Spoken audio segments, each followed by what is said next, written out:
No, but you got a beer as if you finish before I do. I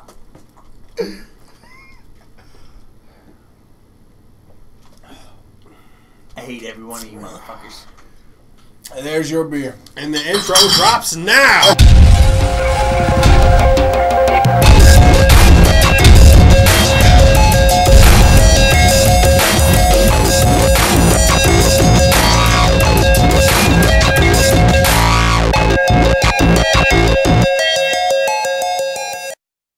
What's up? Welcome to Startup X, episode 32, presented by 2Sick TV. I'm your host, Sick Sensei. Joining me today is Sick Lawless. What's up? And Sick Psycho. What's happening? And we have some things on the agenda. First, we're going to start off with... Cock sucks. The way...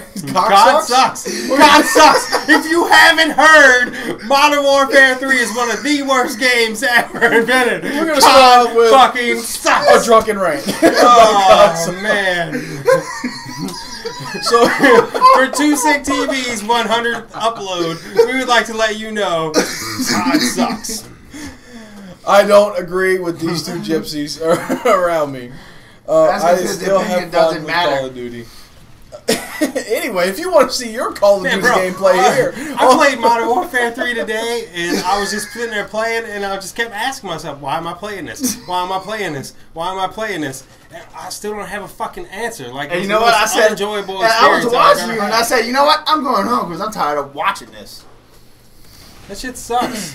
Yes. Yeah, well, it sucks when you suck at the game. No, it's not that I suck at the game. Yeah, there's a lot of bullshit. You just have to look past it and kind of see it as humor. Yeah, be like, you have to whatever. take all of this crap in to be like, okay, there's this shard of fucking a decent game somewhere buried deep beneath the pile of dog dung that I need to sift through to fucking have fun with this game. Oh, well, why don't you cry about it? I'm not crying. No, you are crying. There's no tears here. There's no tears here. Anyway, so since you're watching Call of Duty gameplay, if you want to see your Call of Duty gameplay presented here on 2Sick TV on the Startup X podcast, all you got to do is tell us in the comment section below that you have gameplay. Tell me your gamer tag and label it Startup X in your vault, and I will go capture it. And or you can tell me on Twitter at 2Sick TV, at Sick_Lawless, at Sick_Psycho, and hit us up with any questions or send us some Battlefield gameplay. Fuck that Modern Warfare. Yeah, you know what? Send us your Modern Warfare 3 gameplay for 2 weeks out on the episode, because next week it's going to be all Mass Effect 3 gameplay. No, it's not. Yeah. Don't listen to this, Gypsy. There's some Skyrim in there. We're going to put some real games in there. No, we're not. No, we're not. No, we're not. I run this channel. No, we're not. Anyway, I'm fucking this bitch. You're just holding the camera. This is my cow, and I'm fucking it.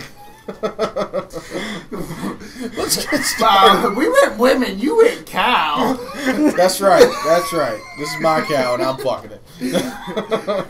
What can you say? He loves the beef. I love it. It's what's for dinner. Anyway, moving on. Hit us up on Twitter because we love to conversate with you guys. We love to just interact with the community. I haven't been on Twitter in like 2 months, but you should follow me. It ain't about following. Just hit us up. Let's chit chat. Send me a message. I'll reply. So anyway, let's start off with the agenda. And so first of all, we got some teased and released games, or teased, whatever. God of War 4 possibly teased. So, of course, Santa Monica Studio is making Call of Duty 4, water is wet, the sky is blue, we know, or whatever, they're making God of War 4. We know that's coming. I think it's going to be a next-gen launch title. Yes. Next-gen launch. So that's the only interesting thing about this. On the Xbox, because Sony can't afford to produce this shit. Yeah, that's later in the agenda, but yes, they are losing money. No, I think it's going to be a next-gen launch title. I do. Because I think God of War 3 basically did the limits of what what they did, what that developer can do with the PS3. So I think God of War 4 is going to be a next-gen launch title. So God of War 3 was released, and it came out at 1080p. And one of the few action-adventure type games that come out at 1080p. Native resolution is what it was rendered at. Yeah, they right now they have a battle going on of who has better graphics, Uncharted 3 or God of War 3. God of War 3 had the better graphics. I can't lie.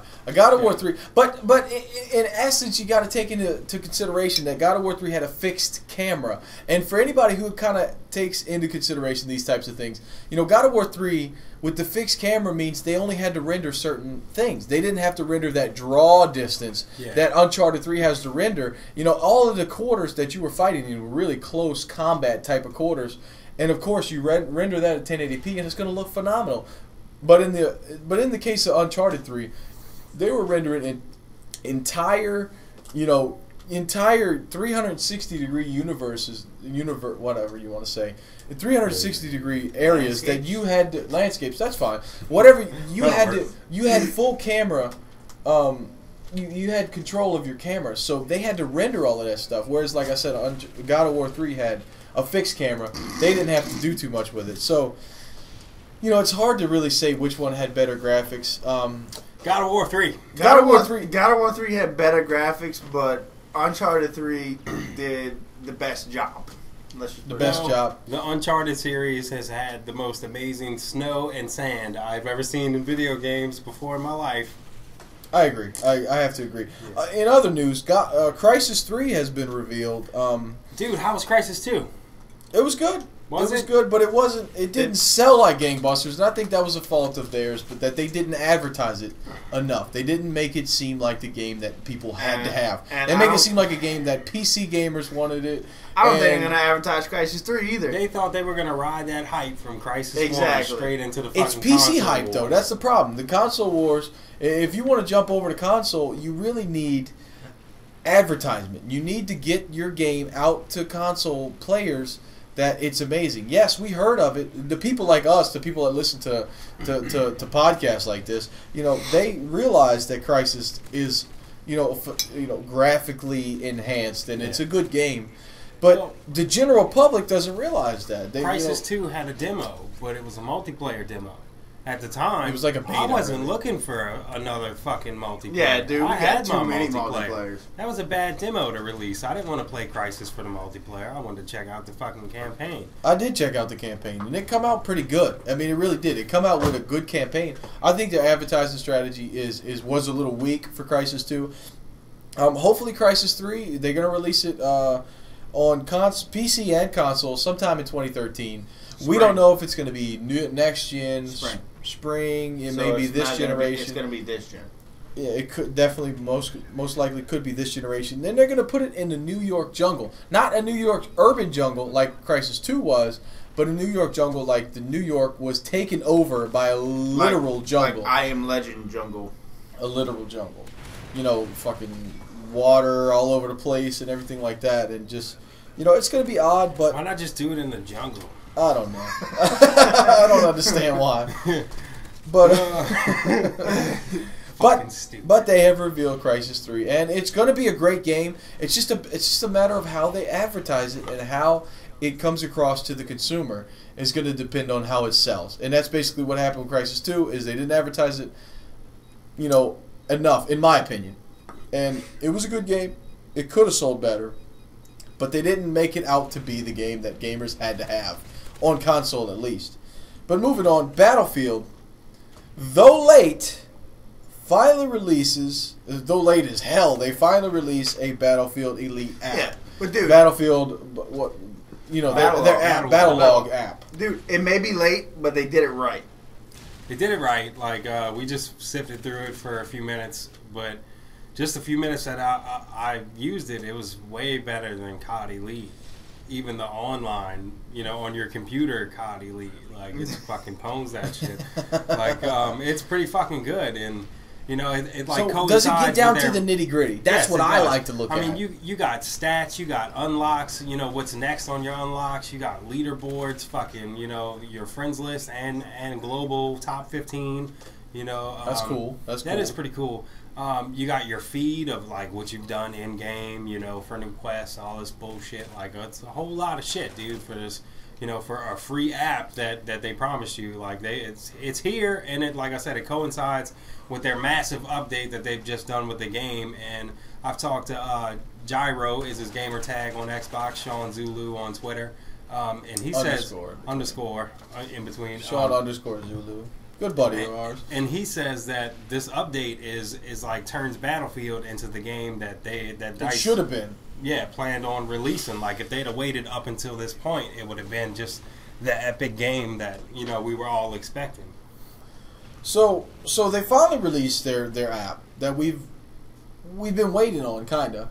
They talked about the Battlelog app. They finally released it, and it gets down to the nitty gritty, and that's what and us, right? Anybody who watches something like this, a podcast, or anybody who's into gaming as in depth as we are, they want to know the little things, and that's what I look for in the Call of Duty Elite app. Is I want to know how many times have I thrown a stun grenade, how many times have I thrown a flash grenade, and they have yet to deliver on those little bitty things that Black Ops and Treyarch gave us in game, in between lobbies. I can look at that kind of stuff, and I still miss those kinds of in-depth details about what I've done and what other people have done in Call of Duty. I want to know if I'm about to get flashed by this bitch 1,000 times in a game, or if I look at an enemy's stats and find out that he throws flash grenades all day long, or he throws throwing knives like a billion times, then I can look forward to dodging his throwing knife. And it's just a matter of knowing getting down to the nitty gritty of the stats in the game, and Battlefield realizes that Battlefield's consumers are more in depth and more deep gamers than Call of Duty. They have kind of that casual gamer market. Yeah. People that just pick up Call of Duty because their friends talked about it, and Call of Duty should hopefully start to cater to their more hardcore audience. I mean, what do you think about the Battlefield app? I mean, you haven't said too much about it. Well, it's only for iPhone right now. I mean, hopefully they bring it out for Android. I got Android. You got Android. We have Android phones, so I mean, I'm looking forward to the app, and I haven't played the game in a while. I'm looking forward to jumping back into the game. But at least you can count on when they port it over to the Droid, it's not going to be like Elite did. Yeah, it's not going to be like bad. the exact iPhone app with buttons that don't work. They even had the back button on iPhone, and when Android has a back button built in. Yeah. We talked about that a couple episodes ago. But anyway, they even though it's late, they released it, and it's better than Call of Duty Elite, and that's how we feel. But moving on, Skyrim on Kinect.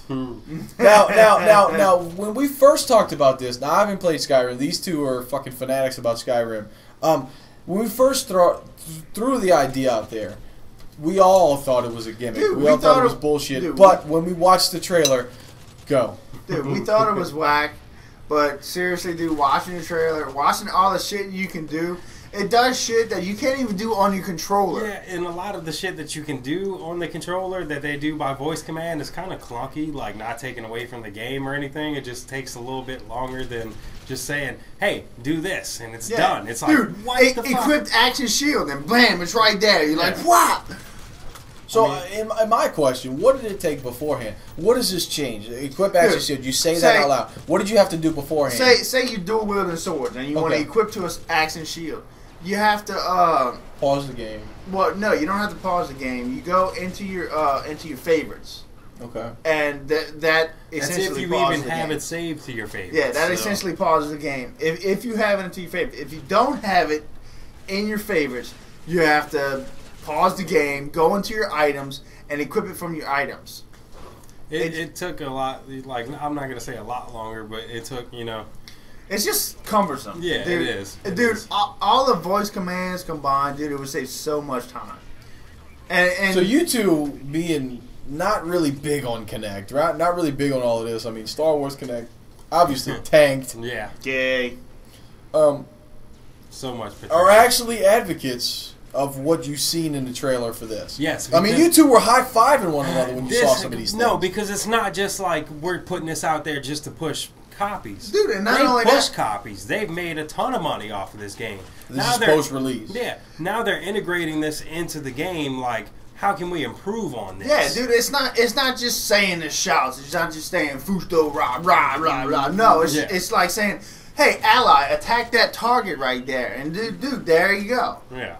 And what would you have to do beforehand? That's my question, right? I don't play beforehand. The game. You would have to select the target and fucking button combinations, and then like to trade items with your companion to make them carry something because You have to go into the dialogue menu and scroll down and select that. Or with the Kinect, it's just like ally trade. You just ally trade, and then fucking you bring the shit up and you fucking give them the shit and you're done.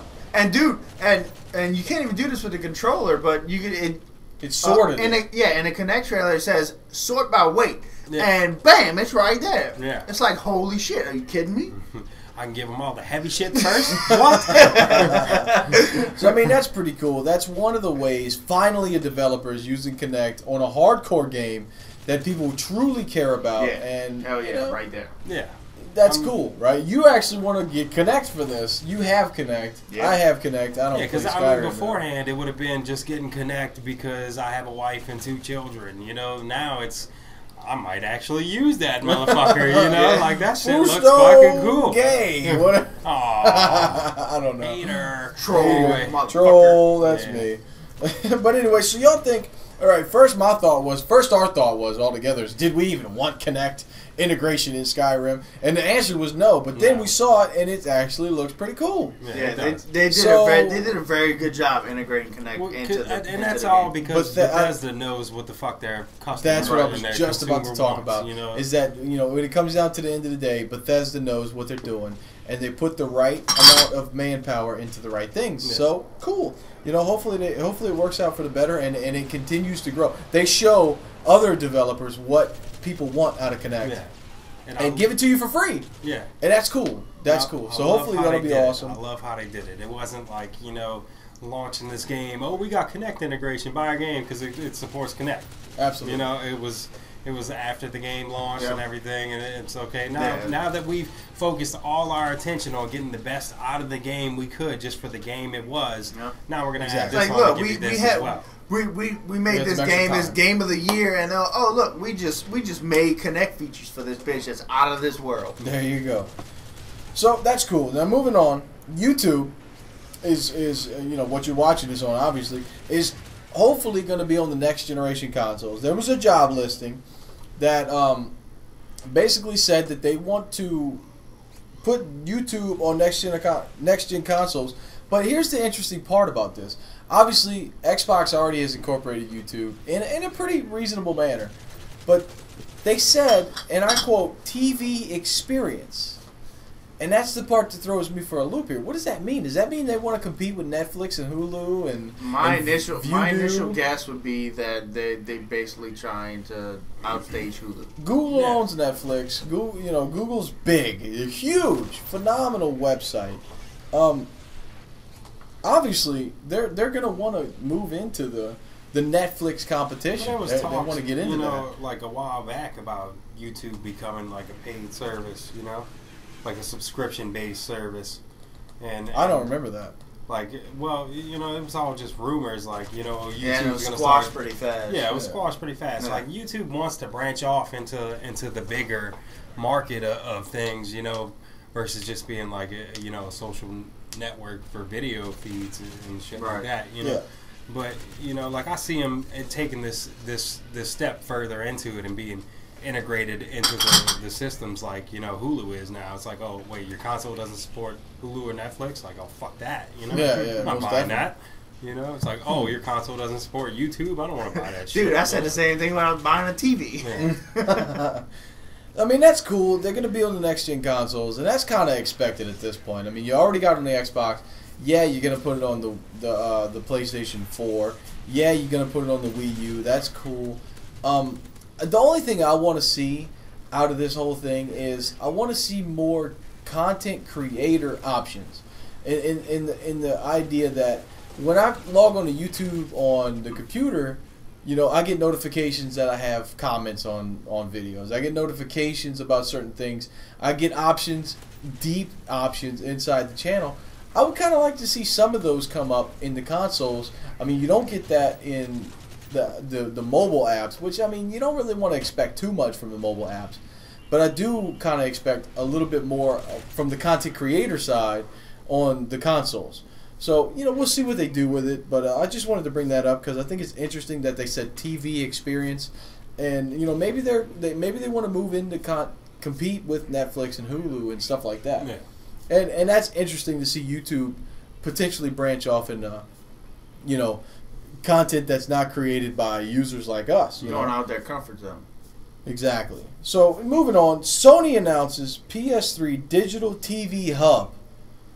Basically, it's a DVR. They call it the NASNI or whatever. I don't know how to say it in Japanese. But they released this for Japan, and 500 gigabytes. You can stream data to the Vita, which no one owns really. I mean, it's a DVR for your PlayStation, and it's an addition. It's another little box. Probably going to cost about $250. What do we think about this?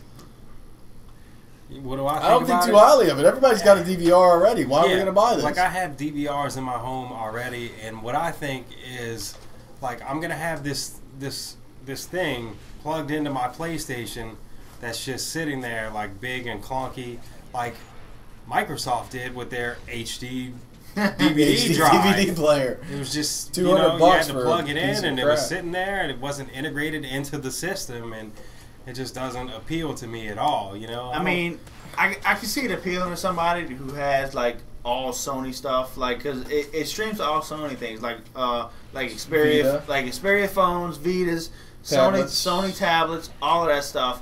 But I mean, if you're not a limited market. If you're not a Sony person with Sony all in your house, then that's the thing. You don't need it. Like, they're trying to appeal to the Sony fanboys or people who all own Sony products, and it's like, dude, that's like, a limited market. Yeah, don't try and force me into buying your other products because this one product supports that. Like, I'm not going out to buy your fucking Vita because your hub supports that shit. Like, fuck that. That also may be the not going to buy the hub. I'm not going to buy the hub. Like, that also may be the reason why it's only available right now. It's only going to be released in Japan from that. There's no release date for U.S. or Europe. You know, like, I wouldn't even be shocked if this didn't even launch in the States. Like, it wouldn't even surprise me. I think that, you know, I got, ATT Uverse. I think the DVR I got is fine for my television. Yeah. I think my PlayStation's fine for my PlayStation. My Xbox is fine for my Xbox. I think that the next-gen console, Xbox is probably going to incorporate something to do with DVR. They already have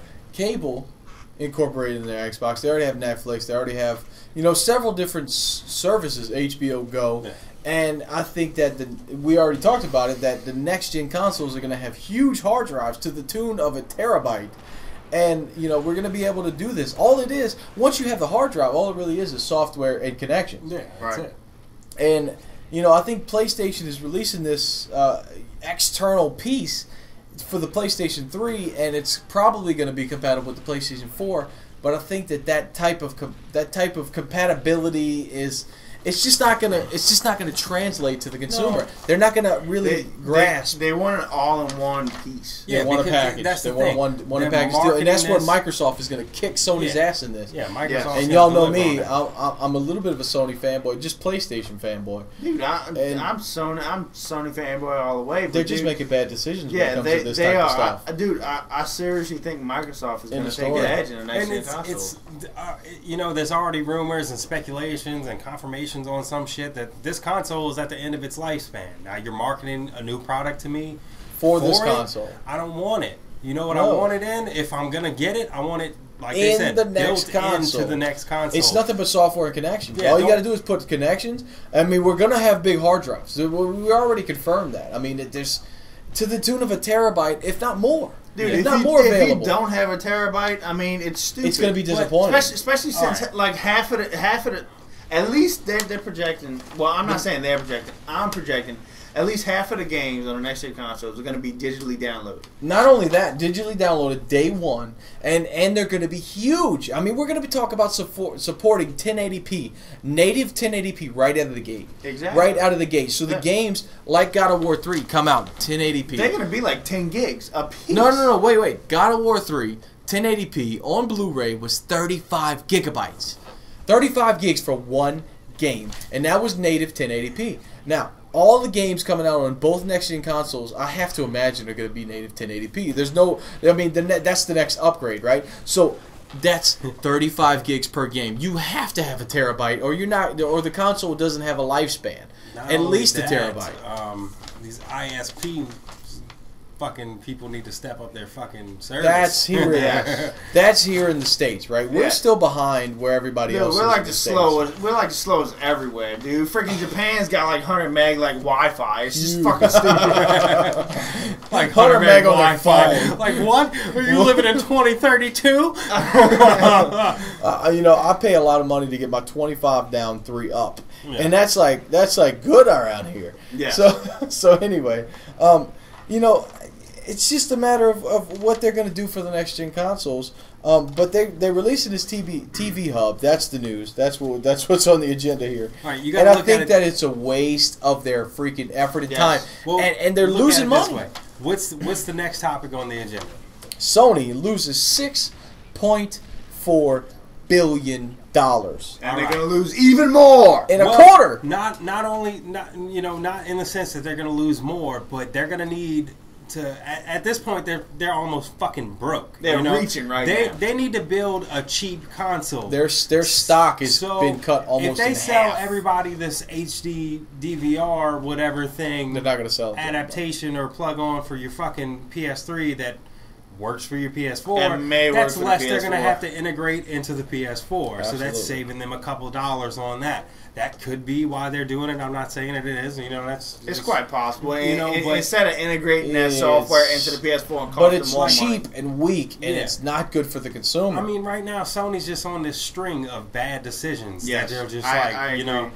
So $6.4 fucking billion loss. Is a whole lot of fucking money. They projected before that they were going to lose to the tune of almost $3 billion, and now they've over doubled their projection and loss. And here's the thing, right? Now don't get out of yourself. Don't get beside yourself. PlayStation brand is the only thing that's actually making money. It's actually profitable. Their TVs is where they're losing money. Some of the you know, because Vizio's kicking their ass. Well, besides Vizio, Samsung and LG, and there's a lot of other companies that are kicking their ass. But the problem is, there's like 30 different SKUs out there, or 30 different items in the market. For Sony, they need to kind of narrow down what they want to sell to consumers and stop. It's not just that. Their portfolio is way too wide. How expensive is a Sony TV? Is it pretty? It's pretty. No, it's comparable. It's competitive. I wouldn't say it's competitive. No, I would say it's slightly more. It's slightly overpriced. But not only that, dude. Not just making like 30 Sony TVs. Dude, make one, increase the quality, and keep the price competitive. Yeah. Well, not just one. They need to just, they need to... Dude, it's just like Vizio. Dude, why do you think Vizio is being so competitive, dude? Their quality is high, their price is low. Bam, bottom line. In the store. Yeah, Vizio, at least in the States. I don't know Vizio's availability elsewhere because I believe that's a company. That's a company that's kind of owned by Walmart, which is based in the United States. A few years ago, but anyway, Vizio is... Fuck Vizio. I wouldn't own that TV. No, Vizio... I got one in my house now. Best bang for your buck is Vizio. Yeah, and that's just the way it is. That's the way it's been for almost 5 years now. Best bang for your buck is Vizio. Now, that's not the greatest TV, but I'm saying the best bang for your buck. If you're going to spend $800, you're going to get 52 inches of great TV quality out of Vizio. That's just the way it is. It's not the best TV, but dude, I guarantee you that the size TV you get for the price in like the top 15, it's going to be like the top 3 TV. Absolutely. Yeah, that's just the way it is. And Sony's just, their portfolio is too big. They need to focus on what is going to sell, what is going to be better for the consumer. $6.4 billion, and they're talking about axing 10,000 jobs. Yeah, like, is that all under the umbrella of the new, we're incorporating everything under one name thing? Like, I don't really know. That's 6% of their global warfare. We need to get our war ready. 6% of their dude, I'm at like 80%. We gotta jump on that shit. Workforce. 6%. That's a pretty big percentage of a global workforce. I can't even say that damn word. Global warfare. Yeah. This one's been playing too much Modern Warfare. COD sucks if you haven't noticed. COD blows. So anyway, let's move on to this topic that you two are pretty passionate about. We talked enough about Sony. Mass Effect 3, more drama has come out. Dude, more drama unfolds for Mass Effect 3. Unnecessary, stupid drama. And the consumer being unsatisfied with what BioWare delivers. That's just the ignorant people talking. That's all it is. Let me read. No. The Better Business Bureau says agrees that BioWare is guilty of false advertisement. Wait, Lawless Rants is coming soon. But I'm going to read the first one. They cite 2 specific advertisement campaigns that say that BioWare is falsely advertising. And here's one. And I quote, BioWare says, experience the beginning, middle, and end of an emotional story unlike any other, where the decisions you make, and this is the key part here, the decisions you make completely shape your experience and outcome, being the key word here. Go Lawless Completely Rant. True. That's true.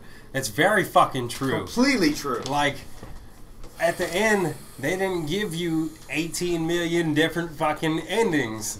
18 being the unrandom number here. So fucking what?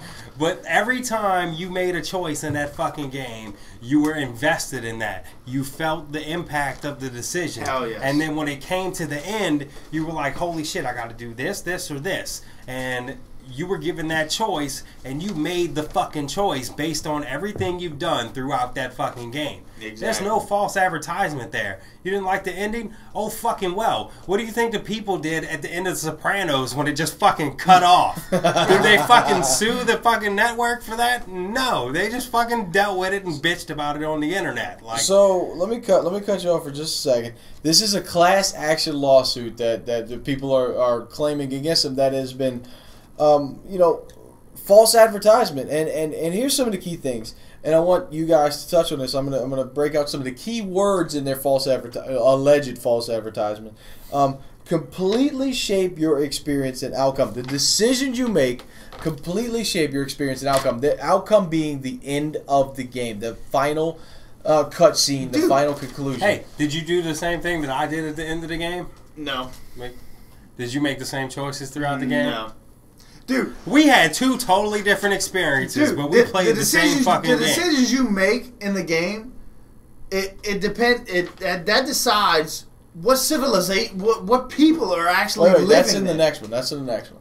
Now, the next quote or advertisement that they cite as being false advertisement is, and I quote, "Along the way, your choices drive powerful outcomes, including relationships with key characters, the fate of entire civilizations, and even radically different ending scenarios." Radically different ending scenarios. Completely now, this is true. This is the part that I don't know about, right? People were complaining about the ending. I haven't played the game. These two did. Completely, radically different ending scenarios. Now, you tell me that if I played the game as a positive person, I played the game good, I was a nice guy all the way through the game, I got ending number 1. Ending A. Sure. Okay. You agree with that? I got ending A. No. Wait. You got the option for A or B. Yeah, actually A, B, or C. Or C. I played the game as a good guy the whole way through. Now, I played Mass Effect 2, so I understand kind of how the decision system works. You played the game as a good guy. You were a nice guy the whole way through. You got ending A, pretty much. You have the option of A, B, or C. Now, I played the game as an asshole all the way through. I was a douchebag the whole way through. I just was not a nice guy at any point. I got ending what? You basically have an option of A, B, or C. But so how did it radically change the ending? The difference is the actual ending. Right. The actual ending. I just don't understand. You know, I'm playing devil's advocate here. I'm playing devil's advocate because I don't understand. You know, obviously there's some stature. The Better Business Bureau says that this is a problem. All right. I mean, that person from the Better Business Bureau probably hasn't even played the fucking game. They probably don't even play video games, period. Yeah. Do you remember Pong? That's probably what they say when you bring up video games. Pong has two different endings. So you play as a dickhead, or you play as fucking a saint, you know, and you get to the end of it, and without spoiling everything, you're given these fucking options, and most people don't make the same options as the other people. But if you're a dickhead, you can't say some of the dialogue options that you're given, which alters the speech and interaction with the other characters. So there is variation there between what people are going to experience. Yeah. Now, I mean, now they say radically different endings. I mean, is it radical? Is the changes, are the differences radical? Yes, all three of the different endings are radically different from the other they're all radically different, but like I said, dude, without freaking doing spoilers for everything. Don't spoil anything. No spoilers for everything, dude. We can't say anything. But dude, J-Ron's not here. Like I said, if the difference between being a renegade, which is being a dick, and a paragon, which is being a good guy. I mean, dude, when you're being a renegade, a dickhead. I mean, granted, you like Lawless said, you can't make the choices. You can't make some choices that the paragon can make, and so vice versa. Like it works the same way. If you're listening to this, you know that there is a perfect ending to Mass Effect. Yes. And if you're a renegade, you can't get the perfect ending. And if you're a renegade, there's not a possible way you can get the perfect ending. Because you can't get your galactic because you can't make them choices. Because you can't make them choices that a paragon can make. Okay. So basically, what you guys are saying that there is no false advertisement. There really is radically different endings, and your decisions really do dramatically change your experience throughout the game. And not only that, if you don't import a character, so you were telling me about this. You actually want to go back, right? This guy just got an Xbox. Yes. He actually wants to go back and get Mass Effect 1 and 2. I am going to get Mass Effect 1 and 2.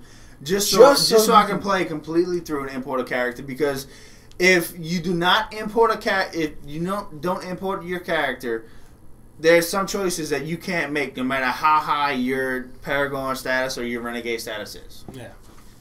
You know, there was like a few encounters with different people in scenarios. And there's encounters because I played all three of them on the Xbox. So it obviously doesn't fit. Exactly. The class action lawsuit, y'all have sold me on it, right? It doesn't fit. The lawsuit doesn't fit. It's not going to stick. Dude. I mean, the percentage of class action lawsuits that actually stick are, so minuscule. It's kind of comical.